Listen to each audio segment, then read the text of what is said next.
জুলাই আগস্টের ছাত্র জনতার গণ অভ্যুত্থানে প্রতিপক্ষের আক্রমণে শহীদ বা আহত হয়েছেন এমন ব্যক্তিদের নামের খসড়া তালিকা প্রকাশ করা হয়েছে। প্রথম ধাপের তালিকায় 858 জন শহীদ এবং 11,551 জন আহতের নাম প্রকাশ করা হয়েছে।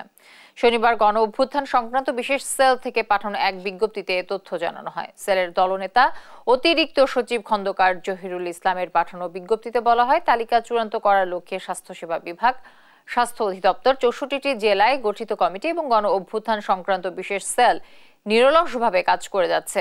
প্রথম ধাপের খসড়া তালিকা ওয়েবসাইটে প্রকাশ করা হয়েছে, যা আগামী 23 ডিসেম্বর পর্যন্ত সর্বসাধারণের জন্য উন্মুক্ত থাকবে। এই তালিকা চূড়ান্ত করতে আরও যাচাই বাছাই চলছে বলেও বিজ্ঞপ্তিতে জানানো হয়েছে।